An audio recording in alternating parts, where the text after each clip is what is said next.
नमस्कार विद्यार्थी मित्रांनो.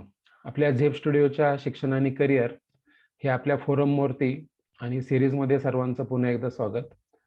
जसं की गेले अनेक दिवस आपण प्रयत्न करतोय नवीन करिअरचे ऑप्शन शोधून घेण्यासाठी आणि आपल्या शिक्षणानंतर चांगलं करिअर बांधण्यासाठी काय काय पर्याय आपल्या समोर उपलब्ध असू शकतात याबद्दल आपण माहिती घेण्याचा प्रयत्न करतोय. आज एक छानशा अशा करिअरबद्दल मी तुमच्याशी डिस्कस करणार आहे किंवा इन्फॉर्मेशन शेअर करणार आहे. आणि बेसिकली ही नुसतीच इन्फॉर्मेशन नाहीये, तर त्याची प्रोसेस सुद्धा सुरू झालेली आहे. तर गेल्या 5 ते 6 सेशनमध्ये आपण जे काही 5 किंवा 6 करियर ऑप्शन्स मी तुम्हाला सांगितले होते, त्यामध्ये खूप चांगला रिस्पॉन्स तुमच्याकडनं मिळतोय. तुम्ही मला बरेचसे क्युरी पण विचारतात.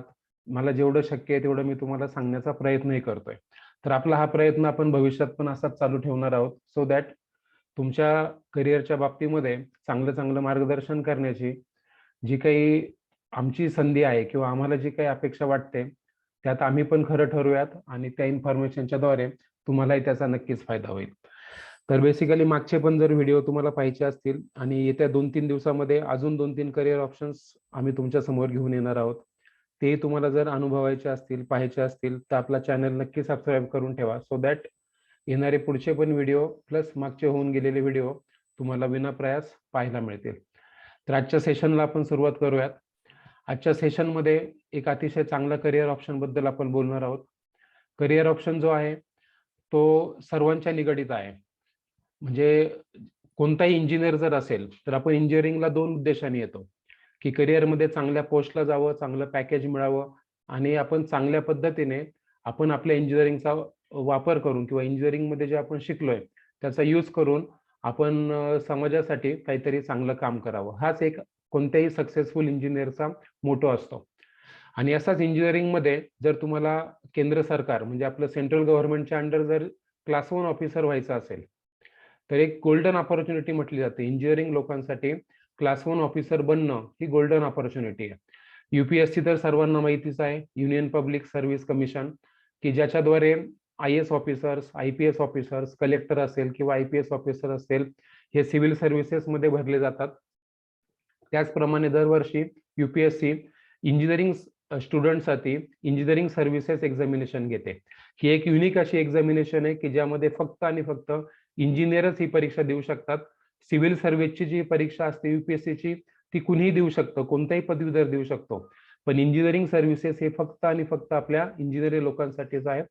तर ह्याही वर्षी UPSCचे नोटिफिकेशन आलेलं आहे आणि इंजिनिअरिंग सर्व्हिसेसच्या पोस्ट रिक्रूट करण्यासाठी प्रोसेस सुरू झालेली आहे. जसं तुम्हाला स्क्रीनवरती दिसतंय, 22 सप्टेंबरला म्हणजे अर्ली 2 दिवसापूर्वीच याचं नोटिफिकेशन जारी झालेलं आहे. तुम्ही आता इथे ऑनलाईन अप्लाय करू शकता. अप्लाय करण्याची लास्ट डेट ही 12 ऑक्टोबर आहे. म्हणजे कालावधी फार कमी आहे.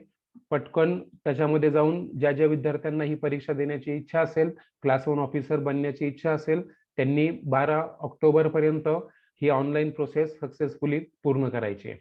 त्यासाठी आपल्या कमिशनची UPSCची ऑफिशियल वेबसाईट आहे www.upsc.gov.in. म्हणजे अधिकची जर काही इन्फॉर्मेशन तुम्हाला हवी असेल तर याच्यामध्ये मिळू शकते.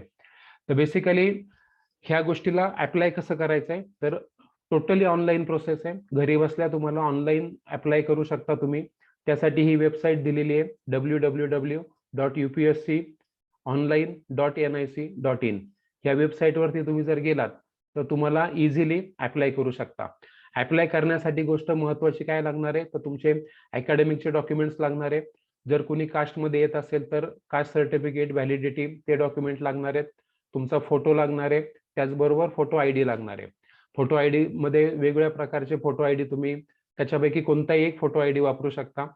जसं आधार कार्ड असेल किंवा पॅन कार्ड असेल, ड्रायव्हिंग लायसन असेल, पासपोर्ट असेल किंवा अदर कुठला असेल.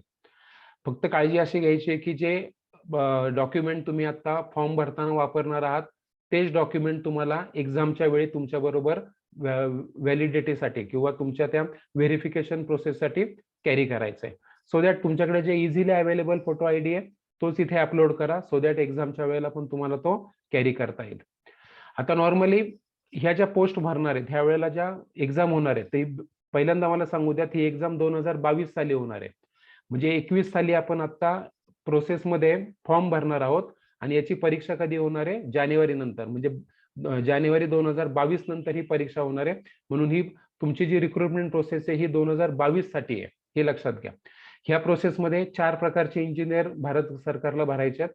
त्याच्यामध्ये civil engineering, mechanical engineering, electrical engineering आणि इलेक्ट्रॉनिक्स अँड टेलिकम्युनिकेशन इंजिनिअरिंग, या 4 प्रकारच्या इंजिनियर्सला स्कोप आहे. ज्या मुलांचं बीई पूर्ण झालेलं आहे असे विद्यार्थी इथे अप्लाय करू शकतात. त्याचबरोबर जे विद्यार्थी ह्या वर्षी बीईच्या लास्ट इयरला असतील असे विद्यार्थी सुद्धा अप्लाय करू शकतात. फक्त परीक्षा व्हायच्या आधी, म्हणजे मेन्स ही परीक्षा व्हायच्या आधी, याच्यामध्ये आता तुम्हाला पुढे जाऊन मी सांगणार आहे परीक्षा कोणकोणत्या प्रकारे होणार आहे, कशी होणार आहे. पण परीक्षेची सगळी फॉर्मॅलिटी संपायच्या अगोदर तुमचं बीईचं सर्टिफिकेट तुमच्या हातामध्ये येणं गरजेचं आहे. पण जे विद्यार्थी आता लास्ट इयरला आहेत तर ते विद्यार्थी डेफिनेटली ह्या परीक्षेला अप्लाय करू शकतात. आता याच्यामध्ये आपण पाहूयात की पोस्ट कुठल्या आहेत. म्हणजे सिव्हिल इंजिनियर जर तुम्ही असाल तर तुम्हाला ह्या 8 पैकी कुठल्याही डिपार्टमेंटला सर्व्हिस मिळू शकते, सिलेक्शन झालं तर. त्याच्यामध्ये कोणकोणते डिपार्टमेंट आहे? सेंट्रल इंजिनिअरिंग सर्व्हिसेस आहेत, सेंट्रल इंजिनिअरिंग सर्व्हिस रोड्स आहेत, सर्वे ऑफ इंडिया आहे, बॉर्डर रोड इंजिनिअरिंग आहे, इंडियन डिफेन्स आहे, त्याच्यानंतर MES आहे, त्याच्यानंतर सेंट्रल वॉटर इंजिनिअरिंग आहे आणि इंडियन स्किल डेव्हलपमेंट सर्व्हिसेस आहे. तर ह्या 8 ठिकाणी वॅकन्सीज आहेत. तर ह्या 8 ठिकाणी तुम्हाला क्लास 1 ऑफिसर म्हणून जाण्याची संधी आहे. कुणाला? सर्व्हिस सिव्हिल इंजिनियर्स वाल्यांसाठी. त्याचप्रमाणे तुम्ही जर मेकॅनिकलला बिलॉंग करत असाल तर मेकॅनिकल वाल्यांसाठी 10 डिपार्टमेंट्समध्ये अपॉर्च्युनिटी आहे. GSI इंजिनिअरिंग आहे, इंडियन डिफेन्स आहे, इंडियन नेव्हल आहे, इंडियन नेव्हल मटेरियल्स आहे, त्यानंतर सेंट्रल वॉटर आहे, स्किल डेव्हलपमेंट आहे, डिफेन्स एरोनॉटिकल आहे, सेंट्रल इलेक्ट्रिकल आहे, सेंट्रल पॉवर इंजिनिअरिंग आहे आणि बॉर्डर रोड आहे. अशा 10 वेगवेगळे डिपार्टमेंट्स आहेत सेंट्रल गव्हर्नमेंटचे. अशा प्रत्येक 10 डिपार्टमेंटमध्ये क्लास 1 ऑफिसर आहे. लक्षात घ्या, मी वारंवार तुम्हाला का ते सांगतोय, कारण ही क्लास 1 पोस्ट आहे. म्हणून तुम्हाला चांगल्या पद्धतीनेच खरं प्रिपेअर होण्या परीक्षेला बसायला पाहिजे आणि डेफिनेटली ही गोल्डन अपॉर्च्युनिटी आहे मित्रांनो. त्यानंतर तुम्ही जर इलेक्ट्रिकल इंजिनिअरिंगला बिलॉंग करत असाल तर त्यासाठी 7 डिपार्टमेंटमध्ये वॅकन्सी जाहीर झालेल्या आहेत. त्याच्यामध्ये सेंट्रल इलेक्ट्रिकल आहे, त्याच्यानंतर इंडियन डिफेन्स आहे, इंडियन नेव्हल आहे, सेंट्रल पॉवर आहे, इंडियन नेव्हल आर्मामेंट आहे, त्याच्यानंतर डिफेन्स एरोनॉटिकल आहे आणि इंडियन स्किल डेव्हलपमेंट आहे. तर हे वेगवेगळे 7 डिपार्टमेंट तुम्ही अप्लाय करू शकता. जर ENTC साठी जर तुम्ही बिलॉंग करत असाल तर ENTC वाल्यांसाठी सुद्धा 8 डिपार्टमेंटमध्ये वॅकन्सी आहेत. त्याच्यामध्ये इंडियन रेडिओ आहे, इंडियन टेलिकम्युनिकेशन आहे, इंडियन नेव्हल आहे, इंडियन नेव्हल मटेरियल्स आहे, ज्युनियर टेलिकॉम ऑफिसर आहे टेलिकॉम कंपनीमध्ये, त्यानंतर डिफेन्स एरोनॉटिकल आहे, त्यानंतर सेंट्रल पॉवर आहे आणि इंडियन स्किल डेव्हलपमेंट. तर ह्या वेगवेगळ्या डिपार्टमेंटपैकी तुम्ही कोणत्याही डिपार्टमेंटला त्यावेळेला सिलेक्शन तुमचं होऊ शकतं. आता ह्या परीक्षेला बसण्यासाठी किंवा ह्या सर्व्हिसला इलिजिबल होण्यासाठी इलिजिबिलिटी काय आहे? तर आपण इंडियन नागरिक असलो पाहिजे, भारताचा नागरिक असलो पाहिजे, इंडियनचा सिटीजन असलो पाहिजे. ही एकमेव अट आहे. आणि त्याच्याबरोबर वयाची महत्वाची अट आहे, ती म्हणजे आपलं वय कमीत कमी 21 वर्ष असलं पाहिजे आणि जास्तीत जास्त 30 वर्ष असलं पाहिजे. कधी? तर 1 जानेवारी 2022 ला. म्हणजे 1 जानेवारी 2022 ला ज्या ज्या विद्यार्थ्यांचं वय 21 वर्ष पूर्ण होणार असेल आणि 30 वर्षापेक्षा कमी असेल असा प्रत्येक जण ह्या परीक्षेला अप्लाय करू शकतो.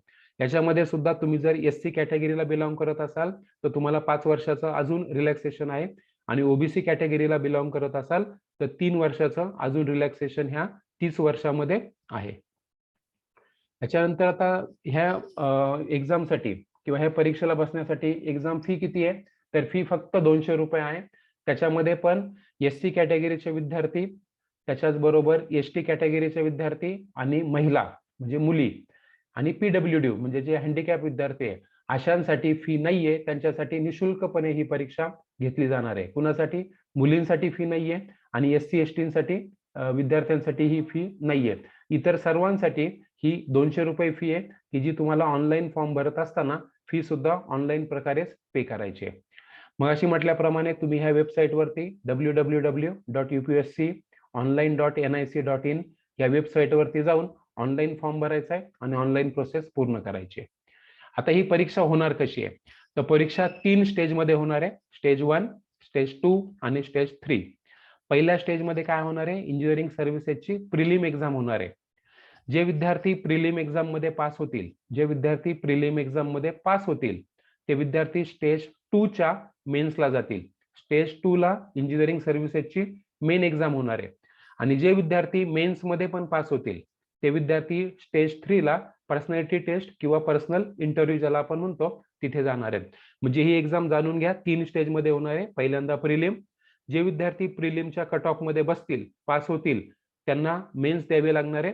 जे मेन्स पण पास करतील त्यांना पर्सनल इंटरव्ह्यूला सामोरं जावं लागणार आहे. आणि पर्सनल इंटरव्ह्यू मध्ये तुम्ही पास झालात की मग तुमचं फायनल सिलेक्शन झालं आणि तुम्ही UPSC मध्ये क्लास 1 ऑफिसर बनलात. आता स्टेज 1 आणि स्टेज 2 आणि स्टेज 3 हे होणार आहे, त्याची काय काय प्रोसेस आहे ते आपण थोडं समजून घेऊयात. तर जी स्टेज 1 आहे ती प्रिलिम एक्झाम आहे. त्या प्रिलिम एक्झाम मध्ये 2 पेपर तुम्हाला असणार आहेत, पेपर 1 आणि पेपर 2. पेपर 1 मध्ये तुम्हाला काय येणार आहे, तर जनरल स्टडीज आणि इंजिनिअरिंग ऍप्टिट्यूड. जनरल स्टडीज आणि ऍप्टिट्यूड हा त्याचा सिलेबस असणार आहे. 2 तासाचा तो ऑब्जेक्टिव्ह पेपर होणार आहे 200 मार्क्ससाठी. आणि त्याच वेळचा दुसरा जो पेपर होणार आहे तो कोर इंजिनिअरिंगचा होणार आहे.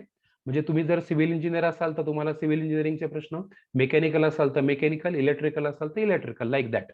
त्या तो तुमचा जो पेपर 2 आहे हा स्पेशलाइज तुमच्या ब्रँचचा असणार आहे. त्याचं ड्युरेशन 3 आवर्स आणि 300 मार्क अशी प्रिलिम होणार आहे 500 मार्कची.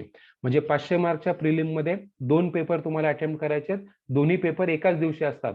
म्हणजे पेपर 1 पेपर 2 एकाच दिवशी असतात. 2 पेपरच्या मध्ये 2 तासाचा फक्त गॅप असतो. पेपर 1 हा 200 मार्क्सचा आहे.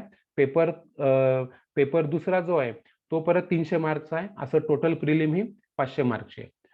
जे विद्यार्थी हे 500 मार्कची परीक्षा पास करून उत्तीर्ण होऊन स्टेज 2 ला मेन्स द्यायला जातील, तर मेन्स मध्ये पण परत 2 पेपर असतात. पहिला पेपर कोर इंजिनिअरिंगचाच, दुसरा पेपर तुमच्या कोर इंजिनिअरिंगचाच, म्हणजे तुम्ही ज्या ब्रँचला बिलॉंग करता त्यालाच. प्रत्येक पेपर हा 3 तासांचा असणार आहे आणि त्याला वेटेज असणार आहे 300 मार्क्स. म्हणजे टोटल जी मेन्स आहे ती किती मार्कची होणार आहे, 600 मार्कची होणार आहे. ही ट्रॅडिशनल एक्झाम होणार आहे. ही ट्रॅडिशनल आपली जे आपण जो थेरी पेपर सारखा पेपर लिहितो त्या पद्धतीसारखी पेपर होते. मेन्सचा पेपर हा त्या पद्धतीमध्ये होतो. तर 600 मार्कची ही मेन्स आहे. जे विद्यार्थी 600 मार्कच्या मेन्स मध्ये सुद्धा क्वालिफाय होतील, उत्तीर्ण होतील, मेरिट मध्ये बसतील, त्यांना कुठे जावं लागणार आहे, स्टेज 3 ला. ते म्हणजे पर्सनॅलिटी टेस्ट किंवा पर्सनल इंटरव्ह्यू. हा पर्सनल इंटरव्ह्यू किती असणार आहे, तर 200 मार्क्सचा असणार आहे, 200 मार्क्सचा असणार आहे. याच्यात सुद्धा तुम्हाला सक्सेस मिळाला, तुम्ही पास झालात की तुमचं सिलेक्शन हे फायनल समजलं जाईल. आता तुम्ही जर सिव्हिल इंजिनिअरिंग असाल, प्रिलिमचा जो पेपर 1 होणार आहे त्याच्यामध्ये हे 6 सब्जेक्ट तुम्हाला प्रिपेअर करणं गरजेचं आहे. म्हणजे building materials, solid mechanics, structure analysis, design of steel, design of concrete आणि कन्स्ट्रक्शन प्रॅक्टिस. हे जे स्क्रीनवरती दिसत आहेत हे 6 विषय तुम्हाला पेपर 1 साठी प्रिपेअर करणं गरजेचं आहे. आणि पेपर 2 साठी हे 6 पेपर किंवा हे 6 विषय तुम्हाला प्रिपेअर करणं गरजेचं आहे. कुणासाठी, सिव्हिल वाल्यांसाठी. म्हणजे त्याच्यामध्ये फ्लो ऑफ फ्लुइड्स आहे, हायड्रोलॉजी आहे, एन्व्हायरमेंट इंजिनिअरिंग आहे, जिओ टेक्निकल इंजिनिअरिंग आहे, सर्वेइंग आहे, ट्रान्सपोर्टेशन इंजिनिअरिंग आहे, जे काही स्क्रीनवरती दिसत आहेत तर हे तुम्हाला प्रिपेअर करावे लागतील, कारण हे त्याचा सिलेबस आहे थोडक्यात. तुम्ही जर मेकॅनिकल इंजिनिअरिंगला बिलॉंग करत असाल तर पेपर 1 साठी जे तुम्हाला स्क्रीनवरती हे जे 6 टॉपिक दिसत आहेत किंवा 6 विषय दिसत आहेत हे तुम्हाला प्रिपेअर करावे लागतील. याच्याच बेसवरती सगळा सिलेबस कुठे येणार आहे, त्या पेपर 1 मध्ये येणार आहे मेकॅनिकल वाल्यांना. त्याचप्रमाणे मेकॅनिकलचा जर पेपर 2 साठी, प्रिलिमचा मेकॅनिकलचा पेपर 2 साठी हे परत 6 पेपर तुम्हाला 6 विषय तुम्हाला व्यवस्थित प्रिपेअर करावे लागतील. ह्या 6च विषयांवरती तो पेपर तिथे अधोरेखित केला जाईल किंवा तो पेपर तिथे डिफाईन असेल. जर तुम्ही इलेक्ट्रिकल इंजिनिअरिंगला बिलॉंग करत असाल तर पहिल्या पेपरसाठी हे 6 विषय महत्वाचे आहेत. या 6 विषयापैकी तुम्हाला तिथे प्रश्न विचारले जातील. आणि पेपर 2 मध्ये हे उरलेले 6 विषय महत्वाचे आहेत. हे 6 विषय तुम्हाला प्रिपेअर व्यवस्थित करावे लागतील. पुन्हा एकदा ENTC साठी पेपर 1 साठी हे 6 सब्जेक्ट जे तुमच्या स्क्रीनवरती आता दिसत आहेत ते नीट पाहून घ्या. हे 6 विषय तुम्हाला व्यवस्थित प्रिपेअर करायला पाहिजेत. आणि पेपर 2 साठी हे उरलेले परत 6 विषय. म्हणजे आतापर्यंत तुमच्या लक्षात आलं असेल प्रत्येक ब्रांचला पेपर 1 पेपर 2 मिळून 12 मेन सब्जेक्ट. इंजिनिअरिंग मध्ये आपले वेगवेगळे विषय असतात, पण त्या विषयापैकी पण जे आपल्या कोर इंजिनिअरिंगचे आपल्या ब्रँचचे जे 12 मेन सब्जेक्ट आहेत, मेन टॉपिक आहेत, ते फक्त आपल्याला इथे स्टडी व्यवस्थित करायचे आणि त्याच्यावरती परीक्षा ही द्यायची आहे. आता नॉर्मली हा जो आपण आतापर्यंत जो अनालिसिस केला किंवा जो आपण स्टडी केला त्या स्टडीच्या द्वारे तुम्हाला काय सांगण्याचा प्रयत्न केलेला आहे की तुम्ही प्रिपेअर करा आणि पुढे जा. आता 2 गोष्टी तुम्हाला परत मी रिवाइज करतो किंवा सांगण्याचा प्रयत्न करतो. एक म्हणजे जे विद्यार्थी BE पूर्ण झालेले आहेत, ते अपिअर करू शकतात. त्याचप्रमाणे जे आता फायनल इयरला आहेत किंवा जे फायनल इयरची परीक्षा देणार आहेत, ते विद्यार्थी परीक्षेचा फॉर्म भरू शकतात. परत पुढची गोष्ट, ही परीक्षा किंवा ही रिक्रुटमेंट आहे 2022 सालासाठी. म्हणजे असं धरून चला की ही परीक्षा मार्च, एप्रिल, मे ह्या 3 महिन्यापैकी कुठल्यातरी एका महिन्यामध्ये होणार. कुठल्या? 2022च्या. नॉर्मली एप्रिल किंवा मे महिन्यामध्ये ह्या परीक्षा होतात. म्हणजे आजपासून जर आपण विचार केलं तर जवळपास 6 महिन्याचा कालावधी आपल्याकडे शिल्लक आहे. म्हणजे जर व्यवस्थित प्रिपेअर करायचं असेल तर 6 महिने आहेत अजून आपल्याकडनं, आणि आपल्याला जर पाहिलं तर 12 विषय प्रिपेअर करायचे. मी प्रिलिमच्या सिलेबसमध्ये तुम्हाला दाखवलं की पेपर 1 मध्ये 6 चॅप्टर्स आहेत किंवा 6 सब्जेक्ट्स आहेत, आणि पेपर 2 मध्ये 6 सब्जेक्ट्स आहेत. म्हणजे पुढच्या 6 महिन्यामध्ये तुम्हाला 12 सब्जेक्ट्स हे चांगले करायचे आहेत. एवढे चांगले करायचे म्हणजे केवढे चांगले करायचे, तर त्याच्यातलं काही येऊ द्यात, मला सांगता येईल. एवढा जर तुम्ही अभ्यास केला, तुम्ही जर व्यवस्थित प्रिपरेशन केलं, यासाठी वेगवेगळे बुक्स पण मिळतात बघा. मार्केटमध्ये तुम्ही गेलात तर इंजिनिअरिंग सर्व्हिसेस साठीचे MCQ बेसचे वेगवेगळे बुक्स पण अवेलेबल आहेत. मग तुम्ही त्यापैकी पण 1-2 बुक्स तुम्ही रेफर करा, त्या बुक्सचा वापर करा, सो दॅट तुमचं पहिला अटेम्प्ट, दुसरा अटेम्प्ट, 2-3 अटेम्प्ट मध्ये तरी तुमची इंजिनिअरिंग सर्व्हिसेस काय झाले पाहिजेत, क्लिअर झाल्या पाहिजेत. कारण त्याच्यानंतरचं मित्रांनो करिअर हे खूप चांगलं करिअर आहे. त्यामुळे ऑलरेडी आपण 4 वर्ष इंजिनिअरिंग करत असताना खूप सारी मेहनत करतो, खूप सारे कष्ट घेतलेले असतात. अजून थोडेसे कष्ट जर याच्यामध्ये घेतले तर आपलं पुढचं करिअर सुद्धा कसं होईल, चांगलंच होईल. तर खरंच पुन्हा एकदा तुम्हाला मी शुभेच्छा व्यक्त करतो. एक इंजिनिअरिंग मध्ये चांगलं करिअर करण्यासाठी, तुमच्या हातून चांगलं करिअर व्हावं म्हणून तुम्हाला शुभेच्छा देतो. आणि याच्याही नंतर पुढच्या 3-4 दिवसामध्ये अजून मी 2 व्हिडिओ आणणार आहे की ज्यामध्ये अजून तुम्हाला 2 करिअर ऑप्शन्स सांगण्याचा प्रयत्न करणार आहे. तर सर्वांनी अभ्यासाला लागा, चांगलं प्रिपेअर करा. सगळ्यांना पुन्हा एकदा शुभेच्छा, आणि इथे थांबतो. धन्यवाद.